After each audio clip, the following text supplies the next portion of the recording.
মানুষ যখন আমল করে তার আমল নামায় সওয়াব লিখিত হতে থাকে।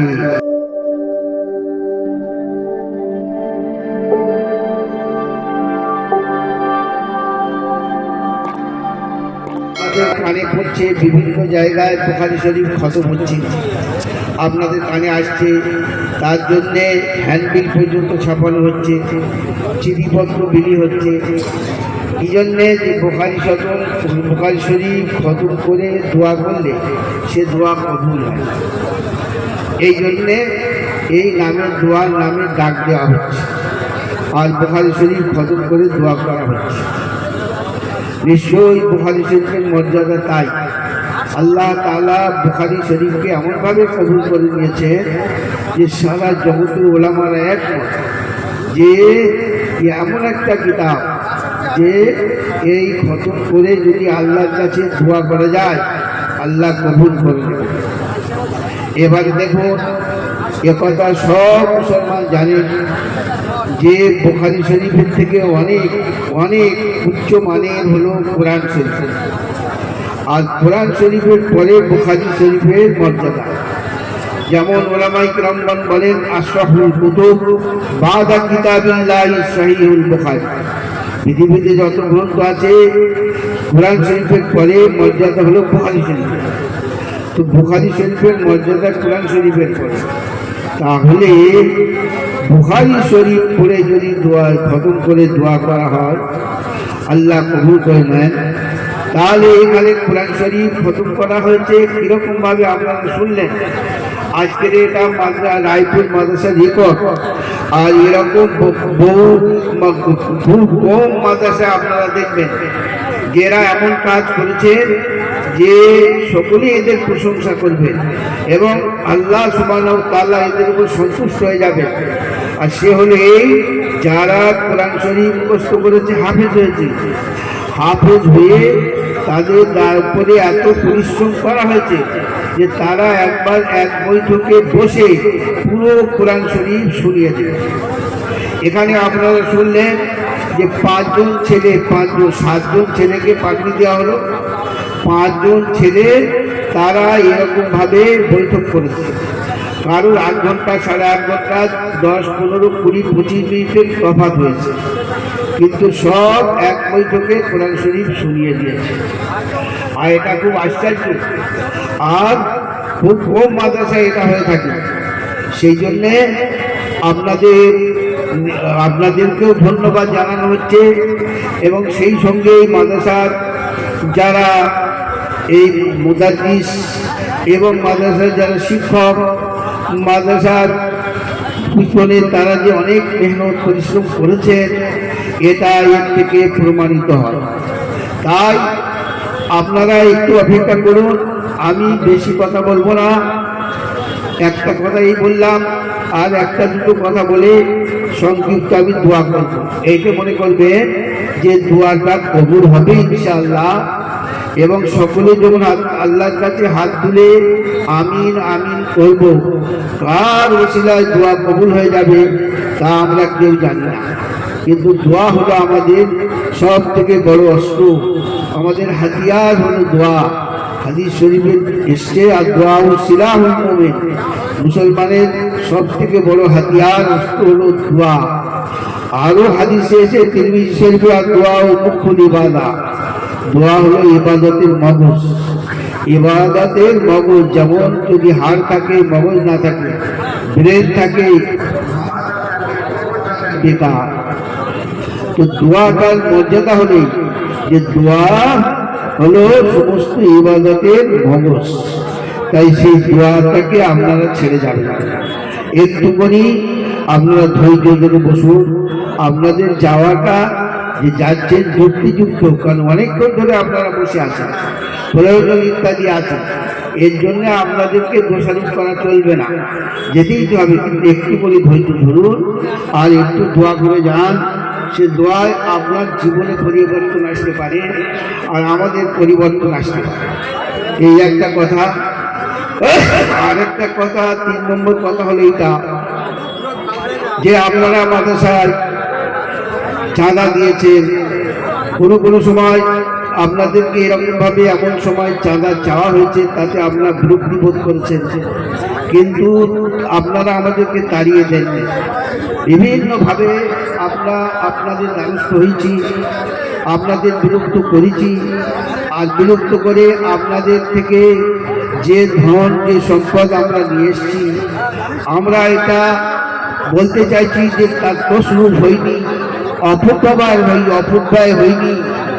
আর আমরা আপনাদের পয়সা নিয়ে এমন প্রোডাকশন আপনাদের সামনে আমরা রাখছি যে যারা আপনাদের ইহকালের সঙ্গী এবং পরকাল কবরে, হাসরের ময়দানে, বিচারের আসরে সব জায়গায় সঙ্গী হয়ে থাকবে এবং এটা সৎকায় জারিয়া হয়ে থাকবে।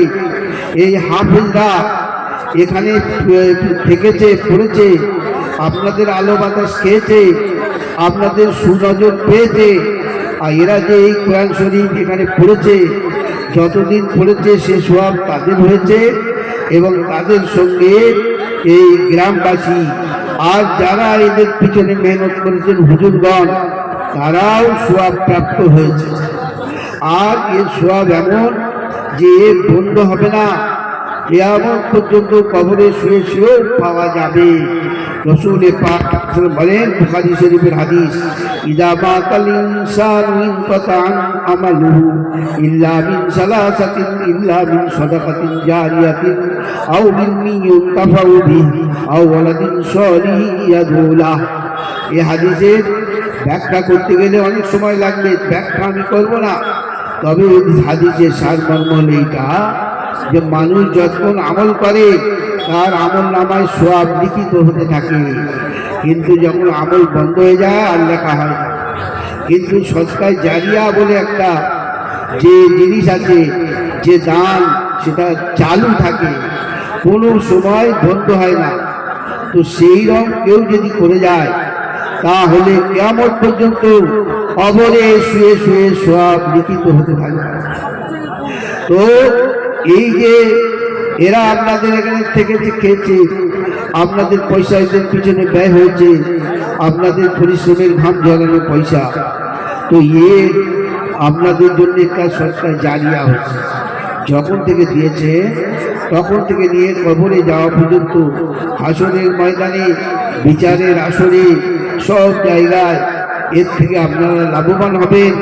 সওয়াব লেখা হবে কতদিন? যতদিন না কিয়ামত হবে কবরে থাকা অবস্থা। আর তারপরে এর প্রতিদান দয়া করে আল্লাহ সুবহানাহু ওয়া তাআলা দেবেন। সেই জন্যে এটা আপনাদের আমাদের সকলের খুশির বিষয় যে এত মহৎ কাজ আমরা করেছি। এর জন্য আল্লাহর শুকর আদায় করেন, আল্লাহর শুকর আদায় করেন। এইবারে আরেকটা কথা হলো এটা যে আমরা এই পাগড়ি দিই, এই পাগড়ি এরকমভাবে দিই যে আমরা দু চারজন কাউকে ডেকে বা দু একজন ওলামাকে ডেকে ঘরের ভেতরে মাদ্রাসার বাউন্ডারির মধ্যে এদের পাগড়ি দিতে পারতাম, কিন্তু তা না দিয়ে অনুষ্ঠান করে, ঘোষণা করে, হ্যান্ডবিল ছাপিয়ে, দস্তারবন্দি বলে প্রকাশ করে, ঘোষণা করে আমরা পাগড়ি দিই। আর এর উদ্দেশ্য হলো আমাদের তাবলীগ, এর প্রচার, যে আমরা কোরআনে পাককে ছেড়ে যে পথে চলেছি ওটা আমাদের সর্বনাশের পথ। আমরা যেন কোরআনে পাককে ধরি, কোরআনে পাককে যদি মজবুত করে ধরি তাহলে ইহকালের জীবন আমাদের সুখময় হবে, পরবর্তী কবরের জীবন আমাদের সুখময় হবে, সব জায়গায় আমরা সফল কাম হয়ে যাব। এইটা হলো আমাদের কথা। তাই আমরা এর প্রচারের জন্যে, তাবলীগের জন্যে এরকমভাবে আনুষ্ঠানিকভাবে আমরা খুব একটা প্রচার প্রসার করে এই পাগড়িগুলো দিয়ে থাকি, যে দ্বারা মুসলমান উৎসাহিত হোক, উদ্বুদ্ধ হোক যে কোরআন শরীফ এটা আমার কলিজার জিনিস, অন্তরের জিনিস, এটাকে আমরা ছেড়েছি, অন্তর থেকে আমরা বের করে দিয়েছি, যার জন্য আমরা সব জায়গায় লাঞ্ছিত, পদদলিত, হেয়, তুচ্ছ, প্রতিপন্ন হচ্ছি। তো এই অবস্থার অবসানের কোনো পথ নেই, কোনো ধারা নেই। কোনো রাস্তা নেই, একমাত্র রাস্তা হলো কোরআন পাককে মজবুত করে ধরা। এবার আরো অনেক অনেক এতে লাভ আছে, কিন্তু আমরা যে এর থেকে অন্তত শিক্ষা নিব যে আমরা নিজেরা কোরআন শরীফ পড়ব, আমাদের ছেলে মেয়ে বাচ্চা অবস্থায় তাদের কোরআন শরীফ শিক্ষা দেব। হাদিস শরীফের মধ্যে এসছে যে একটা মানুষ ছিল, খুব একটা আমল করতো না, এইবারে তার মৃত্যু হয়ে গেল, মৃত্যুর পরে কবরে আযাব হচ্ছে। এইবারে তার ছেলে একটা ছিল, ছোট ছিল তখন, এইবারে একটু পড়ার মতো হলো, তাকে মাদ্রাসায় দেওয়া হলো। আর সে গিয়ে যখন পড়েছে বিসমিল্লাহির রহমানির রহিম, আল্লাহর রহমতের জোশ এসেছে, তার বাপ যে কবরে আযাব ভুগছিল, আযাব মাফ করে তার দেওয়া হলো। আল্লাহর পক্ষ থেকে সেই যুগের নবীকে ওহীর মাধ্যমে বলা হলো যে আমার নাম যার পুত্রের মুখ থেকে উচ্চারিত হচ্ছে তার পিতার আমি আযাব দেব, ইয়া আমার রহমতের পরিপন্থী, সেই জন্য আমি তাকে আযাব দেব। আরো কোরআন শরীফের কত ফজিলত আছে, সেগুলো আমরা বিভিন্ন বই পুস্তক পড়ে ওলামাদের মুখ থেকে শুনে আর শুনি আমরা, কিন্তু শুধু শুনলে হবে না, কান্দারিরা কার দ্বারা কার কার কোন কার দুগুজার আর গুফতার কাজ করো। সেই জন্য আমাদের সকলের পক্ষ থেকে আপনাদের কাছে আবেদন যে আপনারা কোরআন শরীফকে ধরুন। যারা কোরআন শরীফ পড়েননি, পড়তে জানেন না, পড়া শুরু করে দেন। যদিও পড়া শেষ না হয়, কিন্তু শেষ করে আমল করে যে মর্যাদায় উপনীত হয় মানুষ, সেই মর্যাদা আল্লাহ দান করবে, কবরে শান্তি দান করবে। আর যাদের আমাদের জানা আছে সেটা আমরাকে সহি করি, আর যাদের সহি জানা আছে আমরা দৈনিক পড়ি।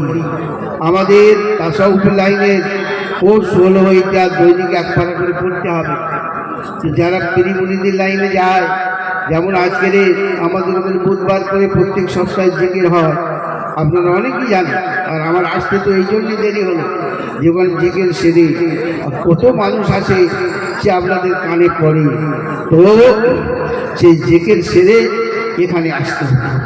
তো সেই হিসাবে যারা এই তাসাউফের স্কুলে ভর্তি হয় তাদের দৈনিক এক পারা করে পড়তে হয়, আর যারা হাফেজ তাদের 3 পারা। এই জিনিসটা আমরা চালু করতে চাচ্ছি যে মুসলিম সমাজে এই জিনিসটা চালু হয়ে যায়। তার আপনাদের কাছে বিশেষ আবেদন যে এদেরকে, হুজুরদেরকে আরো উৎসাহিত করবেন এবং উৎসাহিত করবেন।